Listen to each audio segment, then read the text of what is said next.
સ્વરૂપને જેવું છે એવું લક્ષમાં લેવું પડશે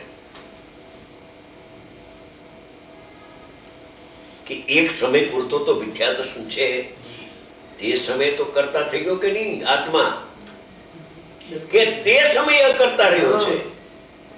તો મિથ્યા દર્શનને કોણ કરે છે? કે પરિણામને કરે છે. હું કરતો નથી, મારી ભ્રાંતિ હતી નીકળી ગયા છે. શ્રી ગુરુની કૃપાથી આજે ભ્રાંતિ નીકળી. શાસ્ત્રકાર કહે છે કે મિથ્યા દર્શન જ્ઞાન ચારિત્રના પરિણામને જીવ કરે છે. અજ્ઞાનીનો આત્મા, અજ્ઞાનીનો આત્મા જ કરતો નથી. ઉપચારનું કથન છે. ગંભીર રહસ્ય છે કે મિથ્યા દર્શનના ફળમાં દુઃખ તો થાય, પર્યાયમાં આકુરતા તો થાય. જ્યાં સુધી ભેદ જ્ઞાનનો અભાવ છે ત્યાં સુધી આત્મા એને ભોગવે છે દુઃખને, કે આત્મા નથી ભોગવતો, એને પર્યાય એને ભોગવે છે. આત્મા તો અભોગતા રહી ગયો.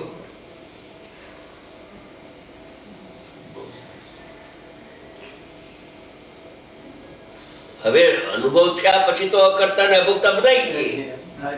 આ તો સ્વભાવ છે અકારક અવેદક બધાનો.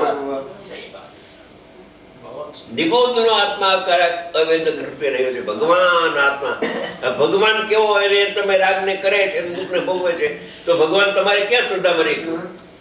ભગવાન આત્મા 3 વાર